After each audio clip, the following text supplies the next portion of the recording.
প্রণাম আচার্যজি। আজ আমি প্রথমবার এসেছি।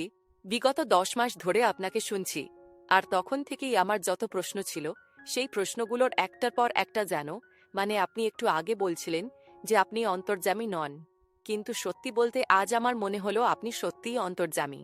কারণ আমার মনে যত প্রশ্ন আসছিল সেসবগুলোই যেন নিজে থেকেই বন্ধ হয়ে যাচ্ছিল। আমি একটু কিছু বলতে চাই, সেটা ধর্মকে নিয়েই, বিশেষ করে ধর্মের নামে যে ভণ্ডামি চলছে সেটাকে নিয়েই।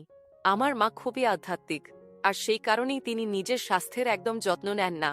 এর ফলে তার শরীর বারবার খারাপ হয়। আমার মনে হয় আমি তো তার নিজের মেয়ে, তাহলে কিভাবে এমন অবস্থায় তাকে ছেড়ে দেব? তার নিজের যন্ত্রণা থেকেই যদি তিনি শেখেন তবে ভালো, কারণ কাউকে জোর করে তো কিছু বোঝানো যায় না।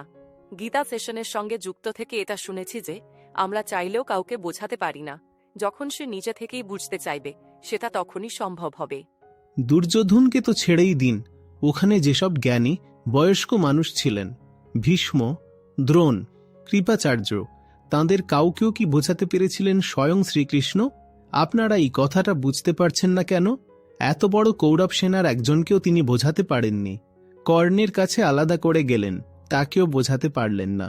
দুর্যোধনের কাছে গেলেন, তাকে বোঝাতে পারলেন না। ধৃতরাষ্ট্রকে কত করে বললেন যে কেন আপনি অন্ধ হয়ে বসে আছেন, তাকেও কিছুই বোঝাতে পারলেন না। ভীষ্মের কাছেও গিয়ে বললেন, স্বয়ং কৃষ্ণও বোঝাতে পারেননি। যখন বুঝতেই রাজি নয়, তখন আপনি কোথাকার কে?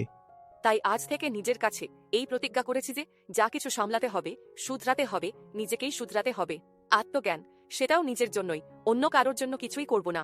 কারণ কেউই তো আমাদের সঙ্গে মরবে না, মরতে হবে একাই।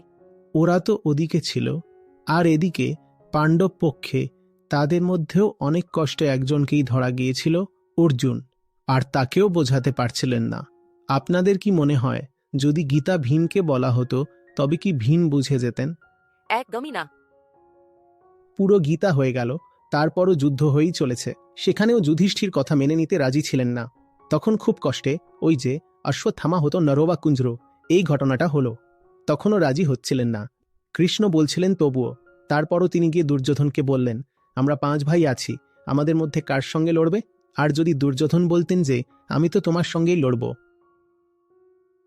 তাহলে চোখের নিমেষে যুধিষ্ঠিরকে তো মাটিতে শুইয়ে দিতেন।